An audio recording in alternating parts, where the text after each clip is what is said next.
सभी छोटे बड़े श्रोताओं को सुनीता भटनागर का प्यार भरा नमस्कार। ऑडियो स्टोरीज के हमारे चैनल कहानी जगत में आप सभी का स्वागत है। हिंदी कहानियों की श्रृंखला में आइए आज सुनते हैं अंजू शर्मा द्वारा रचित कहानी गली नंबर 2। पुत्र छेती कर, वेख चाह ठंडी होंदी पई है।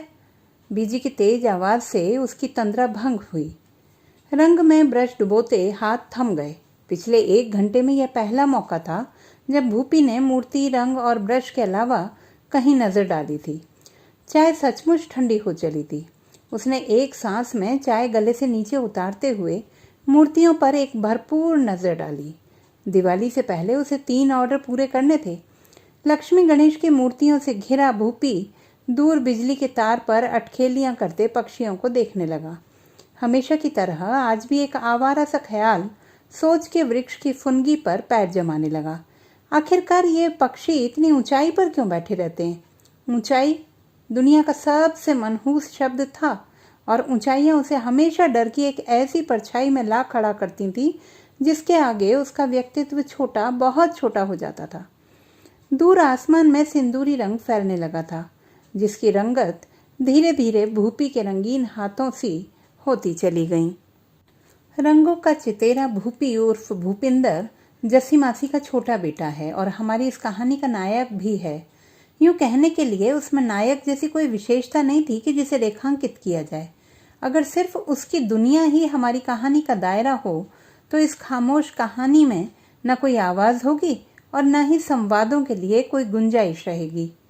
यहाँ भूपी की इस रंगीन कायनात में इधर उधर तमाम रंग जरूर बिखरे हैं, पर इंद्रधनुषी रंगों से सजी ये कहानी इन सब रंगों के सम्मिश्रण से मिलकर बनी है, यानी वह रंग जो बेरंग हैं। तो कहानी भूपी से शुरू होती है। भूपी की उम्र रही होगी लगभग 29 साल। साफ रंगत जो हमेशा बेतरतीब दाढ़ी के पीछे छिपी रहती थी। औसत से कुछ कम, नहीं कुछ और कम लंबाई, इतनी कम कि देखते ही लोगों के चेहरे पर मुस्कान दौड़ जाती थी। पढ़ने लिखने में न तो मन ही लगा और न ही घर के हालात ऐसे थे कि वह ज्यादा पढ़ पाता। कुल जमा 5 जमात की पढ़ाई की थी, पर मन तो सदा रंगों में रमता था। पान, बीड़ी, सिगरेट, तंबाकू, शराब जैसा कोई ऐब उसे छू भी नहीं गया था। हाँ, अगर कोई व्यसन था तो बस आड़ी तिरछी लकीरों का साथ और रंगों से बेहिसाब मोहब्बत जो शायद उसके साथ ही जन्मी थी, और साथ ही जन्मी थी एक लंबी खामोशी जो हर सूं उसे घेरे रहती थी। उसका कोई साथ या मीत था तो उसके सपने, जो दुर्भाग्य से सपने कम दुस्वप्न ज्यादा थे। भूपी की खामोश दुनिया अक्सर उन दुस्वप्नों की काली, सर्द, अकेली और भयावह गोद में जीवंत हो जाती थी। ये सपने अब उसकी आदत में शुमार हो गए थे और इनका साथ उसे भाने लगा था। कम ही मौके आए होंगे जब उसे किसी ने बोलते सुना था। यकीनन मोहल्ले से गाहे बगाहे गुजरने वालों को यह मुगालता रहता होगा कि वह बोल सुन नहीं सकता। कहते हैं जब होंठ चुप रहते हैं तो आंखें जुबान के सारे फर्ज अदा करने लगती हैं, पर भूपी की तो जैसे आंखें बस वही देखना चाहती थीं जिसका संबंध उसके काम से हो, और आंखों के बोलने जैसी सारी कहावतें बस कहावतें ही तो रह गई थी। पता नहीं ये दुस्वप्नों की नींद पर अतिक्रमण का असर था या कुछ और, कि ये आंखें अक्सर बेजान, शुष्क और थकी हुई रहा करती थीं। यह सहज ही देखा जा सकता था कि उन तमाम काली रातों की सारी कालिमा, सारा अंधेरा, सारा डर और सारा अकेलापन इन भावहीन आंखों के नीचे अपने गहरे निशान छोड़ गया था। हालांकि इनकी इबारत पढ़ पाना किसी के लिए भी संभव नहीं था। फैक्ट्री में दिन भर मेहनत कर रात में गहरी नींद लेने वाली बीजी भी इन निशानों की थाह कब ले पाई थी।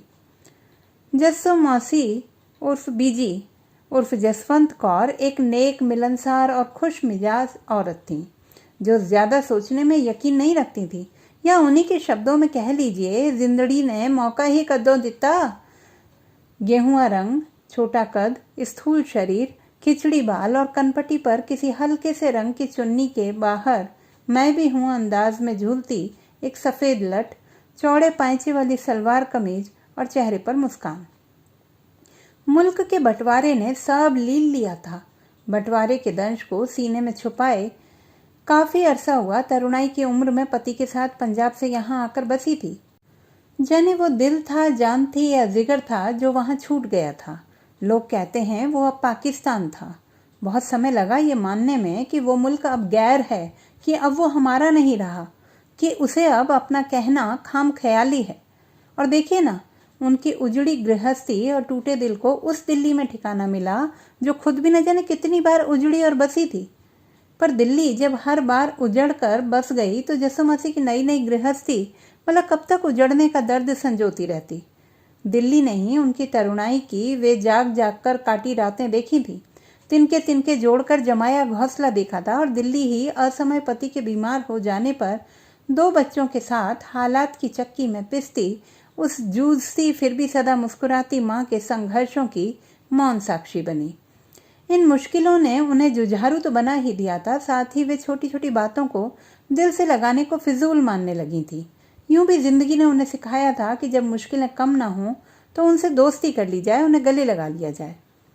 यह एक निम्न मध्यम वर्गीय लोगों का मोहल्ला था, जहां रहते हुए लोगों को न तो बीत गए सालों की संख्या याद थी और न ही एक दूसरे से कब रिश्ता बना यह भी याद रहता था। अपने छोटे छोटे सुखों को महसूसते और पहाड़ जैसे दुखों से लड़ने को अपनी आदत में शुमार किए हुए उन लोगों का बड़ा सा परिवार थी ये गली, जिसे गली नंबर 2 कहा जाता था।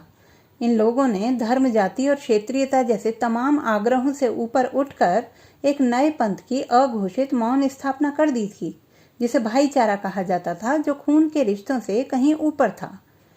हालांकि कई बार छोटी छोटी बातों पर झगड़ते ये लोग शाम को साथ मिलकर मन मुटाव को साथ साथ विदा भी कर देते थे।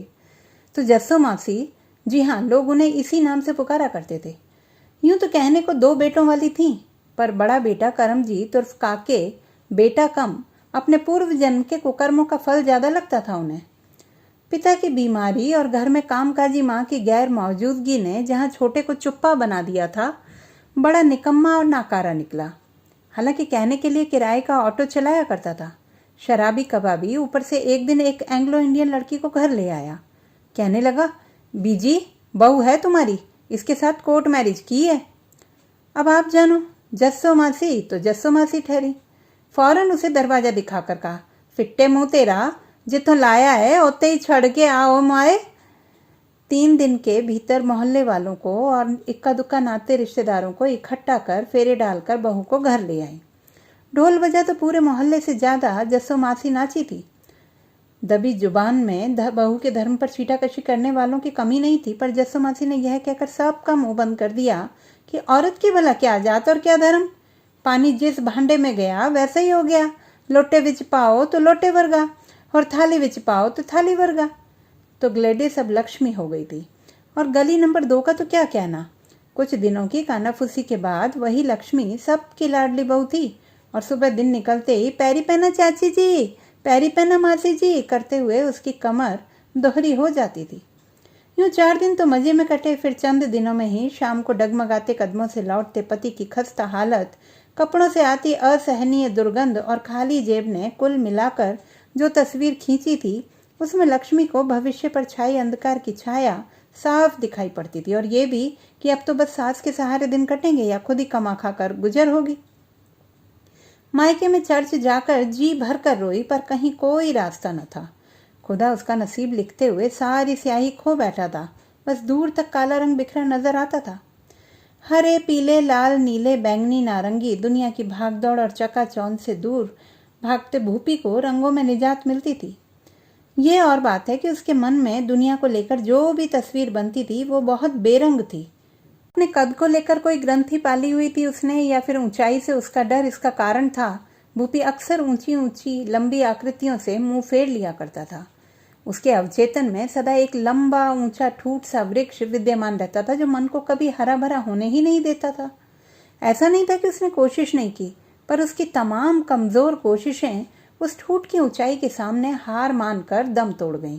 कभी कभी भूपी को लगता था उसकी ऊंचाई हर रोज थोड़ा कम हो जाती और ठूठ हर रोज उतना ही बढ़ जाता है। उसे लगता था किसी दिन यह ठूठ उसकी पूरी लंबाई को लील लेगा और वह पूरा का पूरा इसी ठूठ में समा जाएगा। उसका यह डर अमूमन दिन में जाने कहाँ सोया रहता और रात में धीरे धीरे उसकी नींद पर काबिज हो जाता। वह पसीने पसीने हो जाता और अपने घुटनों को पेट में घुसाए खिड़की से बाहर स्ट्रीट लाइट को देखते देखते सुबह का इंतजार करने लगता। उसकी बेचैनी बढ़ जाती और रगों में दौड़ता लहू मानो लहू नहीं किसी ज्वालामुखी से निकलता गर्म लावा हो जाता, जिसका बहाव उसे दुनियावी चहल पहल से कहीं दूर ले जा पटकता। हैरत की बात यह थी कि जो भूपी पहले घंटों अपनी दुनिया में लौटने की कोशिश करता रहता था, उसे अब ये दूसरी अंधेरी भयावह दुनिया रास आने लगी थी। ये दर्द, ये तकलीफ, ये बेचैनी और ये डर उसकी आदत जो बन गए थे। इधर ग्लैडिस उर्फ लक्ष्मी ने देखा उसके अलावा ससुराल में कुल जमा 4 प्राणी हैं। पति आधे दिन बोतल भर के लायक कमाता है और सब कमाई दारू में उड़ा देता है। ससुर बीमार और लकवे से लाचार है। सास किसी फैक्ट्री में काम करती है और देवर यानी भूपी मूर्तियां बनाता है। लोगों को लगा था कि बहू ईसाई है, 4 दिन में सब छोड़ छाड़ कर अपने घर लौट जाएगी। उसके घर वालों ने भी कुछ इसी तरह की सलाहें उसकी झोली में डाल दी थी, पर लक्ष्मी जो अपने परिवार की सारी हिदायतों, आशंकाओं और भविष्यवाणियों को नज़रअंदाज कर इस घर में आई थी, उसने इस रिश्ते को एक मौका देने का फैसला किया। दिन बीतते गए, पता नहीं ये फेरों पर खाई कस्मों का असर था या सास का स्नेह, गरीब माँ पिता की लाचारी की चिंता थी या घुटने टेकने से इनकार करती गर्भ में आ गए एक अजन्मे शिशु की माँ की जिजीविषा थी कि लक्ष्मी लक्ष्मी ही रही। फिर कभी ग्लैडिस नहीं बनी तो नहीं बनी। गले में डला क्रॉस ओम में बदल गया और उसने एक टिपिकल संस्कारी बहू की तरह सास की गृहस्थी संभाल ली। वही रोजी रोटी के लिए देवर की मदद करने लगी। सास को चूल्हे चौके से छुट्टी मिली, ससुर को दवाई समय पर मिलने लगी। वहीं भूपी के अकेलेपन के दायरे में लगी सेंध ने कुछ दिनों के लिए उसे परेशान तो जरूर कर दिया था, पर वक्त का पहिया जब मंथर गति से आगे सरकता गया तो वह धीरे धीरे यह अतिक्रमण उसे भी रास आने लगा। और हुआ यूं कि मूर्तियां अब गली नंबर 2 की आवाजाही, एक दूसरे की चुगलियां करती औरतों और भूपी की खामोशियों से इतर भी कुछ आवाजें सुनने लगी थी। भाभी, पीला रंग कब खत्म हुआ और हरा रंग किन्ने लाना है? भाभी, 1 कप चाय पीनी है। भाभी, सिंह सा का आदमी क्या बोल रहा था, वगैरह वगैरह। भूपी ने मूर्तियां बनाने का काम छुटपन में ही सीख लिया था। कुछ अरसा काम एक दोस्त के घर किया और फिर जल्दी ही अपना काम शुरू कर दिया। रबर की डाई और सांचे में प्लास्टर ऑफ पेरिस का घोल डालकर उसे छत पर सुखाया जाता था। एक लाइन से बने 10 बाय 10 के 4 कमरों को जोड़कर बनी लंबी छत पर लाइन से मूर्तियां रखी रहती थी। एक कोने में एक छप्पर डला था जो अक्सर स्टोर रूम का काम करता था। मूर्तियां पूरी तरह से सूखने के बाद उन्हें रंगा जाता था। ये दिवाली से ठीक पहले का समय था, तो बस चारों ओर लक्ष्मी गणेश की मूर्तियां ही नजर आती थी। ऑर्डर के मुताबिक लक्ष्मी गणेश की कुछ मूर्तियों को सुनहरा रंगा जाता था, तो कुछ को पूरा सिल्वर कलर किया जाता था और बाकी को विभिन्न रंगों में रंगा जाता था। थोड़े ही दिनों में लक्ष्मी ने सब सीख लिया था। कैसे सबसे पहले सिंहासन पर फिरोजी रंग, लक्ष्मी की साड़ी में लाल रंग, उनकी चोली में हरा रंग, गणेश जी के वस्त्रों में पीला रंग, हाथ पांव में पीच रंग और गहनों को सुनहरा रंगा जाता था। यहाँ तक तो सारा काम दोनों मिलकर करते थे। बस इसके बाद का काम केवल भूपी ही करता था और यह था उनकी आंखों का चित्रण। मूर्तियों में प्राण फूंकने वाला मुहावरा यहाँ साकार हो जाता जब भूपी बड़े मनोयोग से अपने सधे हाथों से उनकी आंखें चित्रित किया करता था। एक एक कर मूर्तियां साकार हो उठती थी और लक्ष्मी उन्हें गिनते हुए ऑर्डर पूरा होने की खुशी में झूम उठती थी। इसके बाद ईंटों के एक छोटे से चबूतरे पर रखकर उन पर वार्निश का स्प्रे किया जाता। जहां एक और मूर्तियां जीवंत हो चमक उठती, वहीं उनके रंग भी पक्के हो जाया करते। लक्ष्मी के लिए ये मूर्तियां केवल मूर्तियां नहीं थी, घर का राशन थी, बच्चों की स्कूल की फीस थी, बिजली का बिल थी और मकान मालिक का चाहे मामूली सा ही सही पर समय पर दिया जाने वाला किराया भी थी। ओए होए, अबे तू जमीन से बाहर आएगा भी या नहीं? भूपी, तू तो बौना लगता है यार। अबे तू सर्कस में भर्ती क्यों नहीं हो जाता? 4 पैसा भी कमा लेगा। साले तेरी कमीज में तो अद्धा कपड़ा लगता होएगा और देख तेरी पैंट तो 4 बिलांद की भी नहीं होगी। भाई, कौन तुझे अपनी लड़की देगा? बड़े होके काके के न्याणे खिलाने हैं तेनू। भूपी, वर्मा जी के ऑर्डर का कितना काम अभी बाकी है? लक्ष्मी ने गीले कपड़े से हाथ पोंछते हुए पूछा और भूपी फ्लैशबैक से बाहर आ गया। लगा जैसे किसी ने जंजीरों में जकड़ दिया। वह दूर भाग जाना चाहता है। बदन पसीने पसीने हो रहा था, सांस धौंकने की तरह चल रही थी और कनपटियां जैसे शरीर के सारे लहू को अपने में समाये सुर्ख हो गई थी। लग रहा था जैसे वह मीलों लंबी दौड़ लगाकर लौटा है। 2 दिन और लगने हैं। दोबारा पूछने पर भूपी के भावहीन चेहरे ने बिना नजर उठाए ही बुदबुदाया था। लगा आवाज दूर कहीं किसी गहरी खाई से आ रही है। उत्तर रस्म अदायगी भर का था और इन शब्दों से उसे कोई लेना देना नहीं है। इतना तय था कि उस हांफते जिस्म और लड़खड़ाती जुबान के लिए इससे कम शब्दों में अपनी बात कहना शायद संभव ना रहा होगा। लक्ष्मी बच्चों को स्कूल भेज चुकी थी। ससुर नाश्ता करने के बाद आराम से सो रहे थे। उसका पति काके काम पर जा चुका था और सास आज जमुना पार एक जानकार के यहाँ गई थी। भूपी का काम अब अच्छा चल निकला था। लक्ष्मी का साथ मिलने से अब वह ज्यादा ऑर्डर ले सकता था। मूर्तियां तो पहले ही उसकी अभी मुंह से बोलने वाली लगती थी। किराए के उस छोटे से कमरे में रसोई वाले घर को माँ ने खरीद कर ऊपर भी एक बड़ा कमरा बना लिया था, जहाँ बहू लाने के वह सपने देखने लगी थी। लौटी तो चेहरे पर चिर परिचित मुस्कान कुछ और गहरी हो गई थी और हाथ में बर्फी का डिब्बा था जिसे उसने पूरे मोहल्ले में बांटा था। भूपी ने दूर खड़े बिजली के खंभे को देखा तो उसके मुंह का स्वाद कसैला होता गया। पता नहीं क्यों आज वो कुछ ज्यादा ही लंबा लग रहा था। आंखें बंद होते ही ठूठ एकाएक आसमान को छूता नजर आया। उसने घबराकर आंखें खोल दी। आप थूक! उसने बर्फी थूक दी और निर्विकार शून्य में ताकने लगा। जब ठोकरें नसीब में हों तो भरे पूरे संसार को भी एक छोटी सी चिंगारी लील लेती है। कुछ ऐसा ही सन 84 में सिखों के साथ हुआ था। 84 के प्रेत ने मुंह खोला और पंजाब के एक गांव में रहने वाले सरदार दलजीत सिंह दो गबरू जवान बेटों के साथ रोती बिलखती पत्नी और 16 साल की जवान बेटी को छोड़कर उसके मुंह में समा गए। सदमे ने उनकी पत्नी कुलवंत सिंह के होश छीन लिए। जब होश आया तो पाया कि दुनिया उजड़ चुकी थी। लालची रिश्तेदारों की मेहरबानी से अब न पास में जमीन थी और न सर पर छत। अपनी बच्ची को सीने से लगाकर दूर के रिश्ते के एक भाई के पास दिल्ली चली आई। अजीब आलम था, न गले से निवाला उतरता था और न ही रातें दिल में भरी बेचैनी को कुछ आराम दे पाती थी। उनकी रातें जैसे किसी अजाब की गिरफ्त में थीं और उनके दिन इसे पहेली से सुलझाते हुए शाम के कदमों में दम तोड़ दिया करते थे, क्योंकि शरीर को न भूख सताती थी और न ही नींद। बस अगर कुछ दिखाई देता था तो सोहनी की चढ़ती जवानी और अलहड़ अटखेलियां। ये 20वां साल किसी भी लड़की के जीवन पर एक बसंती चादर की तरह छा जाता है, जिसकी छांव में हर लम्हा बसंती लगने लगता है। पिता अपनी सूरत और सीरत के साथ साथ अपना डील डॉल भी सोहनी को सौंप गए थे। खासा लंबा कद, चौड़ा हाड़, दबा हुआ रंग और गदराया हुआ भरा जिस्म। साधारण शक्लो सूरत के बावजूद सोहनी भीड़ में भी अलग नजर आती थी। कुछ अरसा तो बाप भाइयों की मौत का शोक उस पर हावी रहा। फिर दिल्ली की आबो हवा और नई बनी सहेलियों का साथ मन आवारा परिंदे सा उड़ने लगा और जवानी एक साथी मांगने लगी थी। जौवन का असर अपने शबाब पर था और मन सपनों की गलियों में रोज सैर पर जाने लगा। उसका बेपरवाह अंदाज, जोर से खिलखिलाना और मस्तानी चाल माँ के कलेजे में बर्छी की तरह गड़ते थे। हाय और अब्बा, मरजानी कितनी जल्दी बड़ी हो गई, अक्सर वे सोचा करती। उनका बस चलता तो उसकी उम्र का पहिया कब का थाम चुकी होती। खैर, कुलवंत कौर ने कई जगह बात चलाई, पर किसी को पढ़ी लिखी लड़की चाहिए थी, किसी को ऊंचा घर बार। कोई दहेज में 10 तोला सोना चाहता था तो कोई बजाज का स्कूटर। बिन बाप भाई की लड़की का ब्याह, वो भी बिना दहेज, इतना आसान भी नहीं था। इससे पहले कि ऊंच नीच की आशंका से परेशान कुलवंत कौर और हलकान होती, पड़ोस की एक पंजाबी महिला ने उन्हें जस्सो मासी के बेटे भूपी के बारे में बताया। ये महिला भी जस्सो मासी के साथ ही फैक्ट्री में काम करती थी। जमुना पार के उस मोहल्ले में आज भी इतनी सदाशयता बाकी थी कि जवान लड़की माँ बाप के साथ साथ पड़ोसियों की भी साझी चिंता का कारण बन जाया करती थी। लड़के का कमाऊ और शरीफ होना ही सबसे अधिक सुकूनदायक बात थी। उम्र में 10 साल का फर्क तो बातचीत का विषय बनने लायक समझा ही नहीं गया। आहो जी, की फर्क पैदा है? फिर भाभी का ईसाई होना भी भला कोई बात है? ये क्या कम है कि कोई डिमांड शिमांड नहीं है? बस 2 जोड़ी कपड़ों में लड़की भेजने की बात है। अगले व्यादक रच उठाने लई भी तैयार हैं। डूबते को तिनके का सहारा काफी होता है। यहाँ तो साहिल खुद सामने आकर बाजू दे रहा था। कुलवंत कौर ने हाथ जोड़कर बात चलाने के लिए कहा। हालांकि उनकी जागती रातों को अब एक नया काम मिल गया था। अब तो दिन रात वाहिगुरु से इस रिश्ते के सिरे चढ़ने की अरदास करते बीतता था।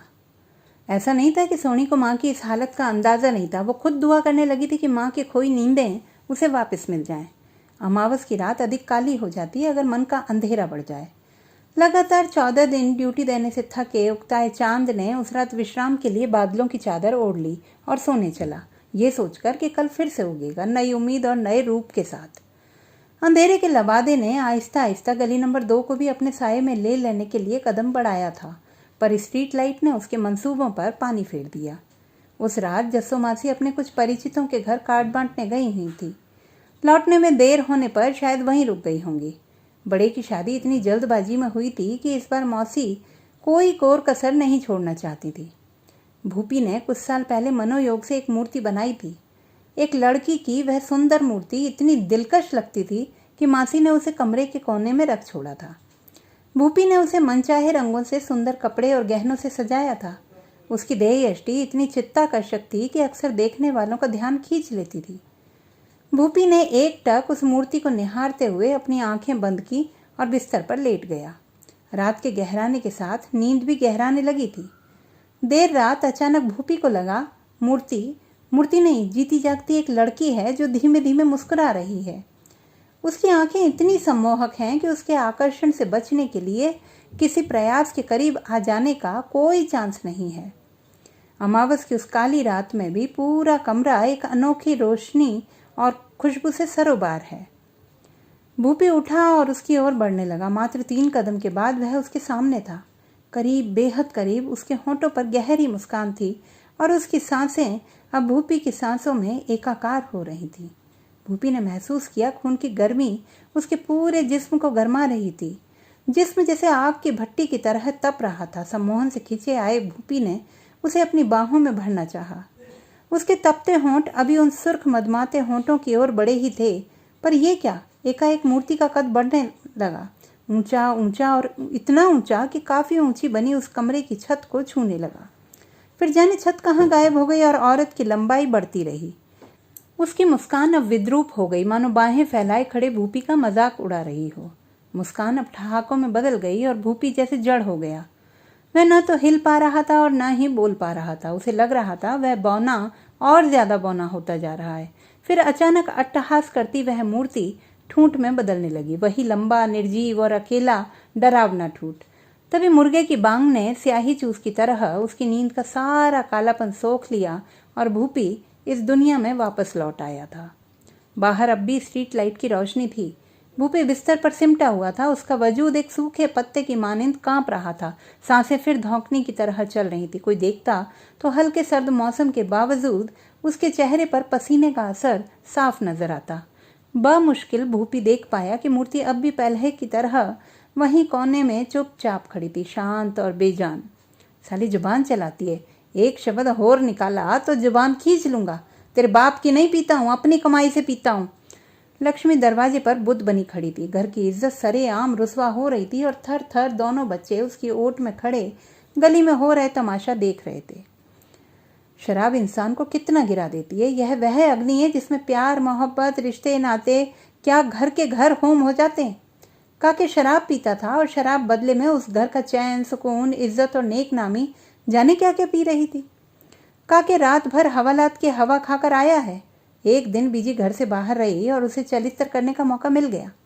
जस्सो मासी ने उसका गरिबा पकड़ा और घसीटती हुई कमरे में ले गई।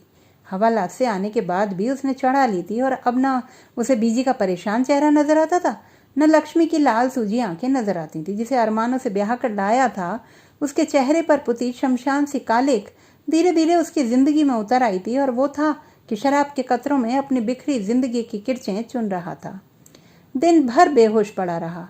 शाम होने पर बीजी के पैर पकड़कर माफी मांगने वाला काके क्या वही था? यकीन के चिथड़े बटोरने का आदि जितना यह परिवार था, उतनी ही अब तक गली नंबर 2 भी हो चली थी। दूध वाला दूध ला रहा था, बच्चे गली में स्टापू खेल रहे थे और औरतें धूप जाने के बाद मंजी खड़ी कर शाम के खाने का मेन्यू बतिया रही थी। गल सुन, यहाँ क्या बात है, क्या चाहिए? खाना बना रही हूँ। तुम मुझसे नाराज है ना? कोई उत्तर नहीं। अच्छा माफ कर दे यार, बहुत शर्मिंदा हूँ, आगे से नहीं पीऊंगा। कोई उत्तर नहीं। देख तेरी सौं, पक्का? लक्ष्मी ने एक नजर पति पर डाली पर कोई उत्तर नहीं दिया। मन ही मन बुदबुदाई, सब नौटंकी, और चुपचाप रोटी सेकने लगी। उसकी आंखों में जाने कितने आंसू थे जिनका पानी मानो सूखता ही नहीं था। जब जब उसने सोचा उसके आंसू सूख गए हैं, तब तब कोरों से टपक जाते थे। जाने इन आंखों ने कितने समंदर जमा किए हुए थे कि खत्म ही नहीं होते थे। और कमबख्त जाने क्या बदा था उसके नसीब में। उसने पिछले 4 दिन से काके से कोई बात नहीं की। उसने क्या, बीजी और बच्चों ने भी मौन साधा हुआ था और भूपी तो बात करता ही कब था। शाम को लक्ष्मी के मॉम डैड उसे ले जाने के लिए आए थे। उसने सूटकेस निकाला और खामोश अपना सामान पैक करने लगी। काके माफिया मांग रहा था। बीजी चुपचाप आंसू बहा रही थी। कमबख्त मोए ने किसी लायक ही कहाँ छोड़ा था कि वे प्रतिरोध करती। लक्ष्मी बच्चों को साथ ले निकलने ही वाली थी कि बीमार और बूढ़े ससुर ने हाथ जोड़ लिए। वे बोले तो कुछ नहीं, पर उनकी सूजी आंखें और झुर्रियों से भरे जर्द चेहरे पर आंसुओं की आड़ी तिरछी इबारत ने सब कह दिया। सूटकेस हाथ से छूट गया और वह अंदर दौड़ गई। कोई नहीं जानता था काके को अपनी हरकतों पर वाकई अफसोस था या फिर कोई नौटंकी। पिछले 4 दिनों से वह भी पीना छोड़कर चुपचाप रोज खाना खाता और ऑटो लेकर निकल जाता था। उस दिन शाम को लक्ष्मी के हाथ में 1000 रुपये रखे और कान पकड़कर खड़ा हो गया तो उसने अविश्वास से अपनी हथेली पर नजर डाली। उसे लगा दुनिया के सारे सुख उस हथेली पर सिमट आए हैं। उसने मुट्ठी भींचकर कलेजे से लगा ली और आंखें भींचकर इस सुख को पीने लगी। कहीं इस अमृत का एक कतरा भी चूक गया तो अनर्थ हो जाएगा। और उसका माही जिसके कलेजे से वह लगी थी चुपचाप उसके आंसू पहुंच रहा था। 2 पश्चाताप के आंसू टपक के उन आंसुओं में मिल गए थे और लक्ष्मी को लगा जैसे तकदीर के आईने पर बरसों से जमी बदकिस्मती की मनहूस गर्द हट गई हो और नया दिन निकल आया हो। काला डोरिया कुंडे न लड़ियायो एक छोटा देवरा भाभी न लड़ियायो ए। ढोलक की थाप पर जोर जोर से ब्याह के गाने गाए जा रहे हैं। आखिरकार वो दिन आ ही गया। ब्याह वाले दिन बेतरतीब दाढ़ी और उबड़ खाबड़ बालों के पीछे से भूपी का गोरा चिट्टा चेहरा ऐसे दमक कर सामने आया था जैसे काले बादलों के पीछे से चांद निकल कर सामने आता है और लोग थे कि अपलक निहार रहे थे। कुछ एक को तो भ्रम हो गया था कि ये भूपी नहीं कोई और है। सुंदर कपड़ों में बैठा हुआ वह किसी राजकुमार से कम नहीं लग रहा था। जस्सू मासी जिसकी बलाएं ले रही थी उसकी बेजान और निर्जीव आंखों का सूनापन भाभी के लगाए काजल के पीछे कहीं छुप सा गया था। उन आंखों में कोई सपना नहीं था। शुष्क और खाली खाली आंखों से इस सारे तमाशे को देखता भूपी भाभी की एक शरारत पर धीमे से मुस्कुरा दिया। सोनी के लिए उसकी लंबाई पता नहीं कोई मायने रखती थी या नहीं, पर भूपी के मन में चल रहे अंधड़ों के आगे गाजे बाजे की सब आवाज़ें बस शोर थीं और इस शोर के सामने उसके मन की आवाज़ मानो नक्कार खाने में तूती की आवाज़ की तरह विलीन हो गई थी। आज शादी को 2 दिन बीत चुके हैं। सोनी पैर फेरने के बाद अभी भूपी के साथ वापस लौटी है। ससुराल से शादी के बाद पहली बार मैके जाने की इस रस्म में भूपी को सोनी को साथ लाना था। वो जो ऑटो में सोनी के साथ बैठकर आया है, क्या वह भूपी है? नहीं, वह तो उसकी परछाई है। भूपी तो सोनी को देखने के बाद जाने किस बियाबान में खो गया था। उसका डील डॉल, उसकी लंबाई और उसके खिलंदड़पन सब भूपी को उसके करीब जाने से रोकने के हथियार साबित हुए। वो जितना करीब आती थी भूपी उतना ही दूर जाता था।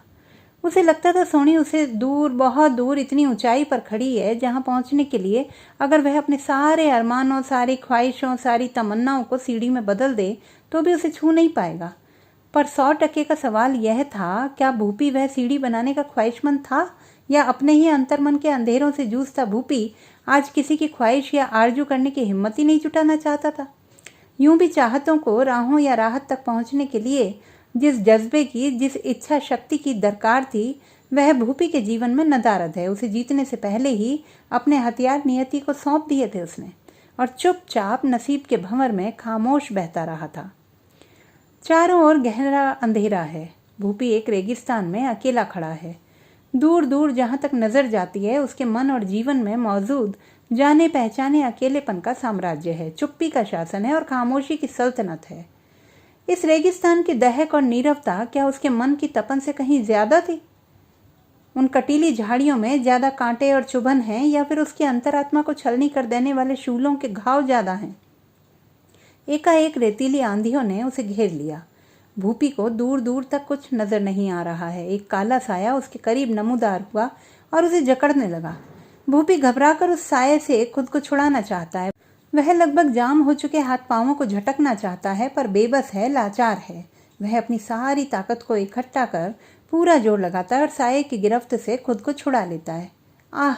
ये आवाज़ सोनी की है जो बिस्तर पर उसके करीब लेटी थी। उसका एक हाथ भूपी के सीने पर था और भूपी एक झटके में उसकी बाहों से खुद को छुड़ाकर कमरे से बाहर निकल जाता है। ये उसे क्या हुआ? उसका माथा जल रहा है और कपकपाता शरीर बुखार से तप रहा है। ओह, न जाने क्यों जिंदगी में आज पहली बार उसे शिद्दत से सिगरेट की तलब महसूस हो रही है। दिवाली को बीते अब महीना बीत चुका है। सोहनी 10 दिन बाद माँ के घर से लौटी है। जब गई थी तो उन दिनों भूपी की तबीयत कुछ ठीक नहीं, उसे आराम चाहिए था। इधर माँ के साथ पंजाब भी हो आई थी। सीजन के बाद भूपी के पास इन दिनों ज़्यादा काम नहीं होता। पूरा दिन या तो थोड़ी बहुत मूर्तियाँ बनाने में जाता है या फिर छत के कोने में बैठकर कागज़ पर आड़ी तिरछी लकीरें निकालने में अपने वक्त की रेजगारी को बेभाव खर्च किया करता है। सीजन की थकान और आपाधापी के बाद मिले सुकून के ये लम्हे उसे बेचैन करते हैं। उसका बस चले तो काम को कभी खत्म ही ना होने दे। तभी एक कंकड़ उसके पैरों पर आकर लगा और विचारों के झंझावात का सिलसिला छन्न से टूट गया। सोनी छत पर कपड़े सुखा रही है। न चाहते हुए भी भूपी का ध्यान उसकी ओर चला ही गया।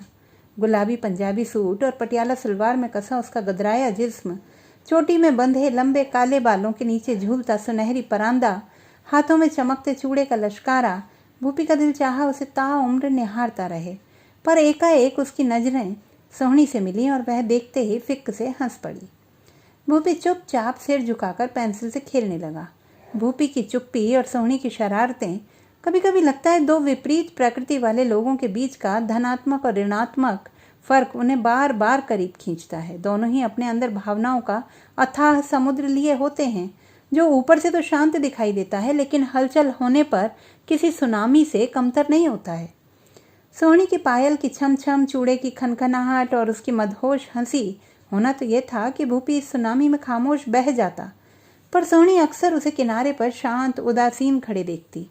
हालांकि हर रात इस शांति की आड़ में वह उस सुनामी की लहरों में कितने ही थपेड़े खाकर वापस किनारे की ओर लौट आता था, ये कोई नहीं जानता था। शाम को भूपी वर्मा जी के यहाँ गया था। मूर्तियों का हिसाब अभी बाकी था। दूसरे ब्याह में जो खर्चा हुआ था उससे हाथ थोड़ा तंग हो गया था। वर्मा जी बाहर गए थे, पर उन्होंने फ़ोन पर रुकने की हिदायत दे दी थी। लौटते लौटते काफ़ी समय लग गया। नई मूर्तियों के सैंपल देखते देखते समय कैसे बीत गया पता ही नहीं चला। जब भूपी घर लौटा तो आधी रात बीत चुकी थी। सारी बत्तियां बंद थीं। थक हार कर सोए घर वालों को उसने जगाना उचित नहीं समझा। भूपी चुपचाप अपने कमरे की ओर बढ़ चला। खिड़की से आती स्ट्रीट लाइट की थोड़ी रोशनी के कारण कमरे में बहुत अंधेरा नहीं था। सोहनी बिस्तर पर लेटी थी, उसकी आंखें बंद थीं। भूपी कुछ देर खिड़की से उसे देखता रहा, फिर धीरे से बिस्तर की ओर बढ़ा। उसका दिल जोरों से धड़क रहा था। भूपी को लगा अगर सूखते हलक में फंस ना गया होता तो शायद कलेजा बाहर आ गया होता। बिस्तर के करीब पहुंचकर वह अभी झुका ही था कि एकाएक उसकी निगाह कमरे में कोने में रखी मूर्ति पर पड़ी। उसे लगा मूर्ति के चेहरे पर व्यंग्य भरी मुस्कान थी। वो खौफनाक रात उसके जहन पर काबिज हुई और भूपी पलटा और कमरे से बाहर की ओर भागा। उस खौफनाक सुनामी की लहरों में थपेड़े खाकर आज एक बार फिर वह खाली हाथ वापस किनारे की ओर लौट आया था। इसके बाद गली के नुक्कड़ पर अलाव के किनारे हाथ सेंकते हुए वह बची हुई रात को तल्ख यादों की कैंची से काटते हुए अलाव में कतरे कतरे होम करता रहा। ये कैसी आहुति थी जिसमें उसका कल, आज और कल जल रहा है। ये कैसी तपिश है जिसने जिंदगी को रूबरू तो खड़ा कर दिया है पर उसकी जिंदगी के करीब ही नहीं आने देती थी। फिर एक और मनहूस रात उसकी किस्मत के खाते में दर्ज हो गई थी। वक्त की झोली में ऐसी कई सर्द रातें भरी थीं जो एक एक कर जादूगर की टोपी से परिंदों की मानिंद निकलकर स्याह आकाश में गुम होने लगी थी। हरिद्वार से मूर्तियों का बड़ा ऑर्डर मिला है। लक्ष्मी बहुत खुश है आज। इस बार कितनी ख्वाहिशें सिरे लगेंगी इसका हिसाब लगाना बड़ा सुक्कर है। जल्दी ही नए ऑर्डर का काम शुरू करना है। अब शायद कुछ हेल्पर भी रखने पड़ेंगे। पर भूपी इस सारे हिसाब किताब से परे है। उसे न खुशी से सरोकार है और न ही हिसाब किताब की दरकार। उसे तो बस रंगों में डूब जाना है। जी मैं क्या तोनू चाह दे नाल कुछ चाहिदा है? उसने गर्दन उठाई तो एकाएक घबरा कर सिर झुका लिया। सोनी चाय के साथ नाश्ते की प्लेट थामे खड़ी थी। उफ, ये लंबाई कितनी खौफनाक शय है। पकौड़े? सोनी ने उसके पैर को धीरे से अपने पैर से दबा दिया। पैर खींचते भूपी ने संयत होते हुए चाय का कप थाम लिया। बढ़िया, चाय अच्छी है। एक सुड़की के बाद उसका ब्रश तेजी से चलने लगा। भाभी की नज़र बचाकर सोनी ने एक पकौड़ा उसके मुंह में ठूंस दिया और प्लेट वहीं रखकर हंसते हुए वहां से चली गई। दूर जाते सोनी को एक टक निहारता भूपी उसे जाते हुए देखता रहा। फिर मुंह चलाते हुए नज़र हटाकर बिजली के तार पर बैठे पंछियों को देखने लगा। पंछी आज भी ऊंचाई पर बैठे चहचहा रहे थे, पर जाने क्यों आज पकौड़े का स्वाद उसे कसैला नहीं लगा। उसने एक और पकौड़ा उठाकर मुंह में डाला और ब्रश चलाने लगा। सोनी भाभी के पास बैठी हनी के साथ गिट्टे खेल रही है। अचानक गिट्टे उछालना छोड़कर वह भाभी से पूछती है, भाभी है कुछ बोलते नहीं, बहुत चुप चुप रहते हैं, क्या हमेशा से? भाभी बोलती रही और सोनी जैसे कोई पेंसिल थामे शब्दों को मन के कैनवास पर उतारती रही। जब वह तस्वीर मुकम्मल हुई तो सोनी ने पाया कि वह बचपन से अपने अकेलेपन से जूझते हुए उदास भूपी का रंगहीन चेहरा था, जिसमें सोहनी को जीवन और प्रेम के रंग भरने थे। वह जान गई थी खामोशी भूपी की ढाल थी और एकांत उसका सहारा था, और सोहनी ने सबसे पहले उन्हीं पर निशाना साधना था। वह उसके एकांत के व्यूह में प्रवेश द्वार ढूंढकर उसकी खामोशी को भंग करने का अरमान रखती थी, और इसका कोई मौका छोड़ना उसे गवारा नहीं था। उसने तय कर लिया था कि वह उसके मन पर सातों तालों को तोड़कर उसके दिल में अपना आशियाना बनाएगी। उसके शर्मीलेपन, सादगी और उसकी मासूमियत ने सोहनी के दिल में घर बना लिया था। जिस तरह उसने सोहनी का हाथ थामकर उसे अपनाया है, उसकी माँ के चेहरे पर संतोष और सुख के सतरंगी रंग उस चितेरे की बदौलत ही तो हैं, जिसने उसे बरसों की खोई नींद से मिला दिया है। काके अब रोज रात में ऑटो चलाता है और दिन में अपने कमरे में पड़ा खर्राटे भरता है। शराब को अब छूता भी नहीं, और बीजी ने उसके यार दोस्तों की ऐसी क्लास ली है कि वे ऐसे गायब हुए मानो गधे के सिर से सींग। जस्सो मासी अब रसोई में नहीं सोती, रोज बड़ी बहू और बच्चों के पास ही अपनी मंजी लगा लेती हैं। सोहनी चपल, चंचल, उद्दाम वेग से बहती हुई एक अल्हड़ पहाड़ी नदी है जो सारे बांध तोड़कर बह निकलना चाहती है। वहीं भूपी वह शांत और गंभीर सागर है जिसमें समा जाने में ही नदी अपने जीवन की सार्थकता देखती है। जिस अनदेखे अनचाहे मीत पर जवानी की सौगात लुटा देने के सपनों ने 20वें साल में हजारों तमन्नाएं की थीं, उसका चेहरा अब धुंधला नहीं है, सारी धुंध छट गई है। अब वह जानती है उसे, पहचानती भी है। उसे लगता है जैसे वही उसका जन्मों से मीत है, जिसका साथ ही उसके लिए जन्नत है। प्रेम जब आत्मा का स्पर्श करता है तो पुरुष अधिकार चाहता है और स्त्री प्रेम में समर्पित होना चाहती है।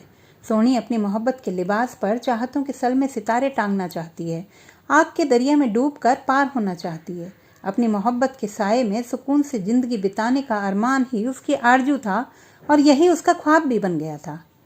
स्ट्रीट लाइट की पीली रोशनी खिड़की से कमरे के भीतर आ रही है। पूनम की वह खूबसूरत रात मानो एक दुल्हन की तरह आई है, जिसके मखमली दुशाले पर जड़े हुए अनगिनत सितारे कायनात को रोशन कर रहे हैं। अपनी जवानी पर इठलाता चांद उसका महबूब है, जो पल पल उसे निहार कर खुशी से किरणों की बारिश कर रहा है। गली नंबर 2 उस रात में भी उतनी ही रोशन और जगमग है जितनी सोहनी के मन में हिलोरें लेती कामनाएं हैं। सोहनी इस घर के कण कण को अपना रही है। अपनी जड़ों से उखड़ा वह कोमल पौधा इस अजनबी मिट्टी में अपनी जड़ें जमा रहा है। उसे भूपी से ही नहीं, उससे जुड़ी हर बात से प्यार है। वह सचमुच उसकी संगिनी बनना चाहती है। आज उसने भी दिन भर भाभी से रंग करना सीखा है। भूपी के ब्रश को हाथ में लेते हुए जिस सेहरन को उसने अपने तन बदन में महसूस किया, वह उस सेहरन की ही सहेली मालूम हुई थी जो सोहनी ने उसे पहली बार छूकर महसूस की थी। भूपी आज दिन भर उसके करीब था। आज उन्होंने साथ खाना खाया और आज उसने पहली बार भूपी की आंखों में प्यार का वह उमड़ता सागर देखा जिसकी एक झलक देखने की आस उसे बेचैन किए हुए थी। उसके स्पर्श को याद कर अपने सुख में मग्न सोहनी कहाँ जानती थी कि ये सेहरन जैसे उसके तन की ही नहीं, मन की भी सेहरन थी, जिसने अवसाद की 100 परतों के नीचे दफन उस सुसुप्त आत्मा को भी सहला दिया था, जो जाने कब से पत्थर की मूर्तियों के बीच रहते रहते रफ्ता रफ्ता एक बेजान मूर्ति में बदल रहा था। यह बरसों से बंद पड़े आशाओं के उस द्वार पर हुई एक बहुप्रतीक्षित किंतु अप्रत्याशित आहट थी, जिस पर जाने कब से निराशा का जंग खाया ताला झूल रहा था। उस द्वार की चरमराहट से भूपी कब तक अनजान बना रहेगा, ये रात की भी चिंता का विषय था और गली नंबर 2 की भी। भूपी दीवार से सिर टिकाए हुए चांद को देख रहा है। तभी नीचे के कमरे की खिड़की से दीवार पर पड़ रही रोशनी में 2 साए एकाकार होते दिख रहे हैं। भूपी को अजीब सी बेचैनी महसूस हो रही है। उसने नजरें वहां से हटा ली। शायद आज काके देर से काम पर निकलेगा। भूपी चुपचाप कमरे में आकर लेट गया है। उसका चित्त शांत नहीं है और नींद आंखों से बहुत दूर सैर पर निकली है। ये चांद और आंखें दोनों की साजिश खूब रंग ला रही थी। चिट्टा को कड़े बने रे ते, काशनी दुपट्टे वालिए, मुंडा सदके तेरे ते। अपने काशनी दुपट्टे को लहराती गुनगुनाती उस चंचल चपल हिरनी ने जब कमरे में प्रवेश किया, वह नहीं जानती थी कि भूपी सो रहा है या जाग रहा है। हाँ, पर वह जाग रही है। चांद जाग रहा है, रोशनी में नहाई गली जाग रही है और जाग रही है उसकी तमाम उदात्त कामनाएं। नदी का सागर के प्रति समर्पण उसका स्वभाव है और उस भाव की सुखद परिणति उसका ध्येय। इसके लिए रास्ते में आने वाली हर बाधा बांध को तोड़कर भी वह बढ़ती चली जाती है, निरंतर गतिशील। तो पूरे चांद की उस एक रात में सब अपने लक्ष्य की ओर बढ़ रहे थे, आहिस्ता आहिस्ता। नदी बेखौफ बढ़ रही थी कि उसे सागर से मिलना था। वहीं सागर चांद के आकर्षण में समस्त गुरुत्वाकर्षण को समेटे हर पल उस आसेब से लड़ रहा था जो लगातार उसे अपने ओर खींच रहा था। सोहनी ने उसके करीब जाकर धीरे से उसे छुआ। अब वो भूपी के बेहद करीब थी। उन दोनों के बीच पसरी वह सर्द अनजान रात धीमे धीमे एक सुंदर सवेरे की तलाश में अपने मुसम्मल सफर पर थी। धीरे धीरे रात पिघलने लगी थी। जिस्म की गर्मी की तपन के आगे धधकते शोले भी शीतल झोंके मालूम होते हैं। इसके बाद उनके बीच उस रात के लिए भी कोई जगह नहीं रही। पिघलती रात उनके जिस्म में समा गई थी और वे दोनों एक दूसरे में। सोहनी के प्यार और समर्पण की कशिश ने सम्मोहन के टूटने का कोई भी मौका पास नहीं आने दिया था और आखिरकार वही हुआ जिसके होने के विषय में लगाए जा रहे गली नंबर 2 के सारे अनुमान अपने शिखर पर थे। जिसका होना कल तक सुगबुगाहटों में बुना जाता था, जाने कब से नियति की तारीखों में दर्ज किया जा चुका था। इससे पहले कि रात उस चमकदार धवल सवेरे की गोद में बेसुध होती, चंचल नदी का पानी सारे बांध तोड़कर सागर की ओर बह निकला। वही सागर ने भी स्वयं को ज्वार के हाथों सौंप दिया। समर्पण के रंग ने उस सुनहली रुपहली रात को एक नए रंग में रंग दिया। यकीनन यह पहले प्यार का रंग था जो इस दुनिया में मौजूद हर रंग से कहीं ज्यादा दिलकश और पुरअसर था। भूपी ने आंखें खोलकर सोहनी के चेहरे की ओर देखा। वह अब भी उसकी बाहों में थी, जीती जागती, मुस्कुराती, लजाती और अपने सुख को महसूस थी सोहनी। एक पल को उसे लगा मानो चांद में सीढ़ियां लग गईं और खिड़की से दूधिया चांदनी उसकी बाहों में उतर आई है। पर यह क्या? ठीक उसी पल उसने घबराकर कमरे में मौजूद मूर्ति की ओर देखा। कमरे के भीतर पसरी दूधिया सफेदी में मूर्ति हमेशा की तरह अब भी उसी कोने में रखी थी और छत भी वहीं मौजूद थी जहां उसे होना चाहिए था। कहीं कुछ बदला न था, सब वैसे ही था जैसे पहले कभी ना हुआ था, जैसा होना चाहिए था। सोहनी ने उसके सीने पर आहिस्ता से अपना सिर टिका दिया और ठीक उसी क्षण भूपी के मन में तना बरसों पुराना वह ठूंठ जैसे लरज गया था, दरक गया था, चटक गया। और ये क्या, आज उसकी ऊंचाई इतनी अधिक नहीं थी कि भूपी भय से उसके कदमों में अपना सिर झुका दे। जिंदगी में पहली बार आज भूपी को ठूंठ से कोई डर नहीं लगा। फिर नींद ने उसे अपने आगोश में यूं ले लिया था जैसे माँ थपक कर किसी बच्चे को सुला देती है। सुबह हो चुकी है। रात अकेली नहीं गई। अपने साथ कितने बरसों के दुख, अवसाद, अकेलेपन और अंधेरे को समेटे विदा हुई है। सूरज की आहट से अभी अभी जागी गली नंबर 2 ने अंगड़ाई लेकर अपनी आंखें खोल दी हैं। आज का दिन सबके लिए कुछ खास है और ये सवेरा सबके लिए कोई ना कोई सौगात लेकर आया है। परिवार का जल्द ही मूर्तियों की फैक्ट्री शुरू करने का विचार है। जस्सो मासी आज से अपनी फैक्ट्री जाना छोड़ रही हैं। आखिर उसके कमाऊ पूत अब अपनी अपनी गृहस्थी संभालने लायक हो गए हैं और अब वह चैन से धूप में मंजी डालकर मासड़ से बतियाते हुए, अलसाते हुए, अमरूद और मूंगफलियां खाते हुए उनके बच्चे खिलाना चाहती हैं। क्या कहने, इस सुख पर तो 7 स्वर्ग भी सदके। काके के लोन की अर्जी मंजूर हो गई है। आज घर में अपना ऑटो आएगा। मुस्कुराहटें बिखेरती लक्ष्मी पूजा की थाली सजा रही है।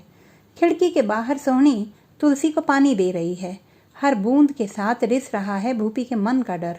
तिरोहित होती जा रही हैं वे तमाम काली भयानक रातें जो सालों से उसे कैद किए हुए थीं।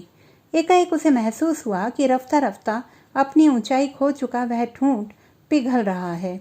ऐसा सवेरा उसके जीवन में पहले कभी नहीं आया था और उस सुबह उगते सूरज ने उदास चांद से जुड़े सभी मनहूस रिश्तों की कालिक को अपनी सुनहरी किरणों के रंग से धो दिया था।